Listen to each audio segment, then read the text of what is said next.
आप तो supreme court हो गए, हाई कोर्ट के ऑर्डर्स को इंटरप्रेट करेंगे। प्रोसेस में है सर। क्या प्रोसेस में है? उसके बाद व्हाट इज इन प्रोसेस, ये क्या जवाब होता है? ये सरकारी जवाब यहाँ मत दीजिए, you will be in trouble. Sorry sir. Notice किस तारीख को तामील हुआ ये बताइए, को परिपालन में दुरुस्त करें। ये कहाँ से इंटरिम ऑर्डर हो गया और हाईकोर्ट के आदेश? या तो आप पढ़ते नहीं है हाईकोर्ट आगे का भी आदेश, लिख रहे हैं सर। या you are under influence. No sir, I was not sir. Sorry sir, लेकिन इसमें इंटरिम ऑर्डर में क्वेश्चन लिखा हुआ था, इसलिए हमने पूर्व की स्थिति बहाल कर उसके दी। आगे क्या लिखा हुआ है? दोनों पक्षों को नोटिस के सर। बाद आपको ये कहा था कि पूर्व की स्थिति बहाल करें। क्वेश्चन का मतलब यही। क्वेश का मतलब क्या होता है, आप हमें बताएंगे। क्वेश का मतलब ये होता है, सॉरी सर। अगर क्वेश कर दिया था तो फिर हाईकोर्ट को लिखने की क्या जरूरत थी कि 90 दिन में दोनों पक्षों को सुनवाई का मौका दें। दोनों सर आप तो सुप्रीम कोर्ट हो गए, हाई कोर्ट के ऑर्डर्स को इंटरप्रेट करेंगे। प्रोसेस में है सर। क्या प्रोसेस में है? क्या बाबू लिखता है आपके आदेश? ये तो अंग्रेजी में लिखा है, आप ही ने खुद लिखा होगा ये तो। He was given to him. Yes, where is SDO बताइए। सर्विस रिपोर्ट बुलाई थी आपने? Yes sir. कहाँ है service sir report? Interim order किया है सर अभी हमने। नहीं, इंटरिम ऑर्डर किया है आपने, सर्विस के लिए नोटिस भेजे थे नोटिस ना? इशू हुए थे सर, आप लेकिन फिर- कुछ वो कहाँ है? सर इस पे लगे हुए हैं सर। तामील हो गई थी नोटिस की? नोटिस तामील अदम तामील हुई थी सर, वो फिर? उस एड्रेस पे नहीं रहते हैं। कहाँ लिखा है आपने कि नोट नोट पढ़िए, इम्प्रूव ऑर्डर पढ़िएगा। क्या शुभ नाम है आपका? अनुराग तिवारी नाम है। हाँ, पढ़िएगा इम्प्यूग्ड ऑर्डर। साहब, सर आप किस बैच के डिप्टी कलेक्टर हैं? मैं 16 से हूँ सर, ज्वाइन हैं? 16 से 2016 से हैं? सर। पब्लिक सर्विस कमीशन से सिलेक्ट होकर आए थे? सर तो ऐसा ऐसा ऑर्डर, ट्रेनिंग नहीं हुई आपकी क्या? हुई है सर। फिर सर पेशी दिनांक 10/4। सर 10/4 को आपने क्या लिखा? माननीय उच्च न्यायालय के एक दिवस पूर्व स्थिति को परिपालन में दुरुस्त करें। ये कहाँ से इंटरिम ऑर्डर हो गया और हाईकोर्ट के आदेश? या तो आप पढ़ते नहीं है हाईकोर्ट का आगे भी आदेश, लिख रहे हैं सर। या you are under influence. No sir, I was not sir. Sorry sir, लेकिन इसमें इंटरिम ऑर्डर में क्वेश्चन लिखा हुआ था, इसलिए हमने पूर्व की स्थिति बहाल कर उसके दी। आगे क्या लिखा हुआ है? दोनों पक्षों को नोटिस के सर। बाद आपको ये कहा था कि पूर्व की स्थिति बहाल करें। क्वेश्चन का मतलब यही। क्वेश का मतलब क्या होता है, आप हमें बताएंगे। क्वेश का मतलब ये होता है, सॉरी सर। अगर क्वेश कर दिया था तो फिर हाईकोर्ट को लिखने की क्या जरूरत थी कि 90 दिन में दोनों पक्षों को सुनवाई का मौका दें। दोनों सर आप तो सुप्रीम कोर्ट हो गए, हाई कोर्ट के ऑर्डर्स को इंटरप्रेट करेंगे। प्रोसेस में है सर। क्या प्रोसेस में है? उसके बाद हियरिंग में लिया है सर दोनों पक्षों को कब लिया आपने? उसके बाद सर हमने कंटिन्यू प्रोसेस में लिया है सर, अभी हियरिंग कब सुनवाई करी आपने ये बताइए।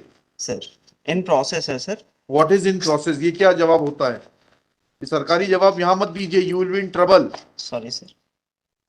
नोटिस किस तारीख को तामील हुआ ये बताइए।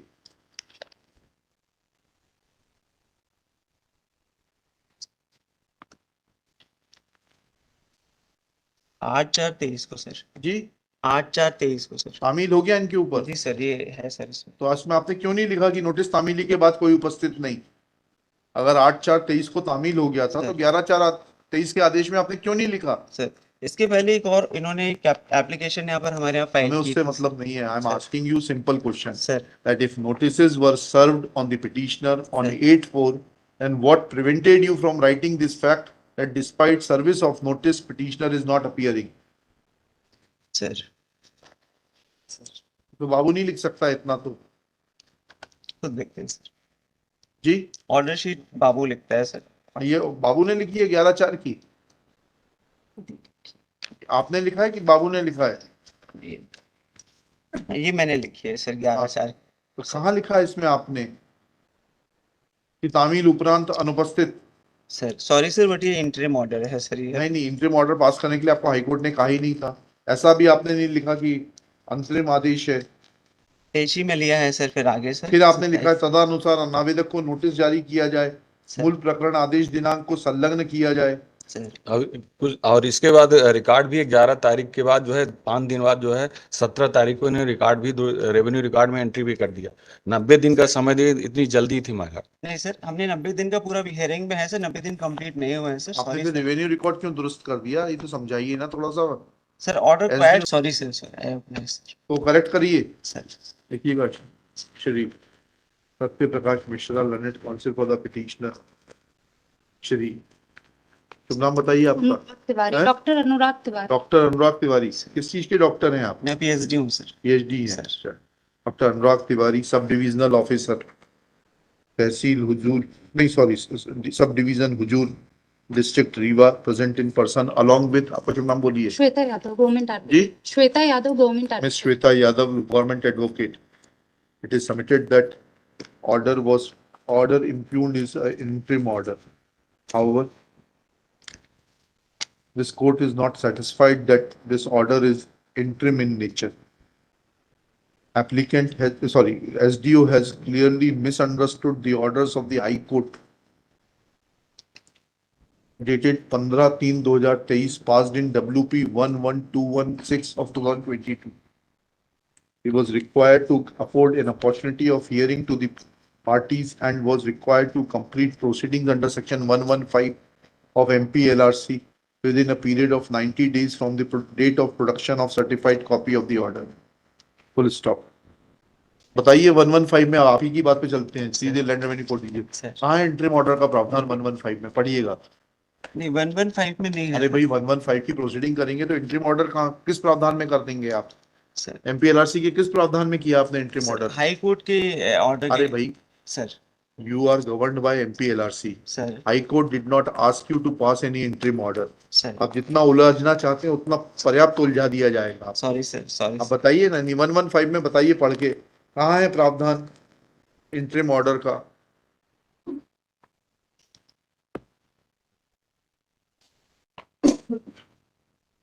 Next paragraph. There is no provision under section 115 MPLRC to pass interim orders. SDO was deciding the case under section 115 MPLRC. Thus, contention of the subdivisional officer Dr. Tiwari, Anurag Tiwari, that he had passed interim order is devoid of merit. There is no provision under section 115 MPLRC to pass interim orders. Therefore,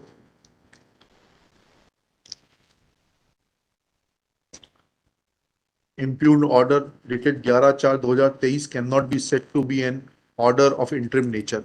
Same is hereby quashed. Since parties are already appearing before the subdivisional officer, next date क्या है?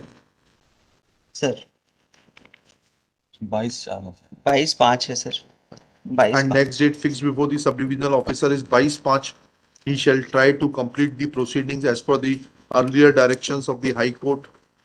WP number इतना है, dated 15/3/2023 in WP 11216 of 22, and shall complete the proceedings before expiry of period of 90 days.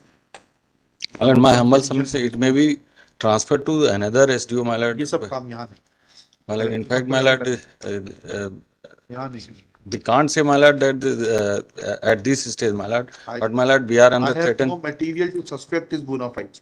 Mistake की है, he है, उसमें लिख लीजिएगा, he admits that he has committed a mistake bona fide. चलिए, मेरे ख्याल में हाई कोर्ट आने के बाद इतनी गुस्ताखी नहीं करेंगे, ये गलत आदेश पारित करें, जो भी लॉ के मुताबिक हो वो करिएगा। आई एम नॉट सेइंग इनके पक्ष में या उनके पक्ष में करिए, pass orders according to law. Sir Obliged.